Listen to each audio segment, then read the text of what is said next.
byiza wakoze subscribe kuri Nyayo TV show nawe turakora subscribe iki ni gihe cyo kuba wakora subscribe kugira ngo tujye tubasha kubona 5 kuri 5. Uyu munsi rero ndashimira umunyarwanda wese wakoze subscribe kuri channel yanjye n'undi wese turakora subscribe namwe nginga kugira ngo abe yabasha gukora subscribe kuko iyi ngiyi ni support ndi kugusaba ejo ushobora kunsaba ikindi kintu cyangwa se nanjye ngakora ikindi kintu kirenze. Ndagira ngo uyu munsi rero tugaruke kuri Karabuto Kibonke. Uyu munsi yahaye umugore we gift y'imodoka nziza cyane, imodoka nshyashya ba celebrating ahantu nabashije kuvuga ko mpavuze nawe ndi kwamamaza.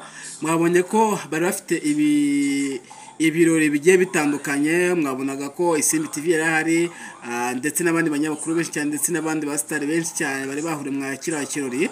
Karabuto Kibonke rero yabonye ko nta yindi mpano ibaho yaha umukunzi we usibye impano yo kumuha imodoka. Mu by'ukuri rero yamuhaye imodoka nziza cyane, imodoka ishimishije, imodoka ibereye ijisho, imodoka wahereza umukunzi wawe. Uyu munsi rero akaba ari ibyishimo mwarura rugo rw'abagura mu papa n'umumama bameze neza. Uyu munsi akaba yamuhaye imodoka nziza cyane. Iriya mpano yamuhaye mwabonye ko ari impano nziza cyane. Umuntu wese atapfa guhereza umuntu wakundana cyangwa se umuntu basanzwe babana. Iriya ni impano mu buzima itazigera yibagirana. Iriya navuga ko ari urukundo ngiye kubyutsa. Mu by'ukuri rero imodoka mwabonye yamuhaye ni imodoka nziza cyane, iri mu bwoko bwiza cyane, imodoka zigezweho. Mwabonaga ko Karabuto Kibonke yarateruye abana be babiri ndetse umufasha we nawe ari ku ruhande amubwira ati mugabo wanjye nkunda cyane, urakoze cyane kubw'impano mpaye.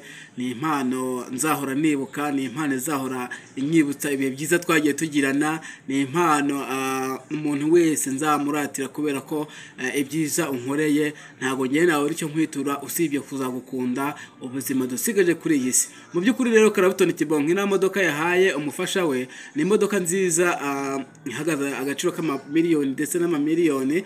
Amafaranga udashobora kugenda ngo none yakorere cyangwa se ejo yakorere. Amafaranga bisaba gukora igihe kirekire ukazigama ndetse ukaba wakora n'ibindi bikorwa ku ruhande n'ibyo ngibyo bitiyagiranye.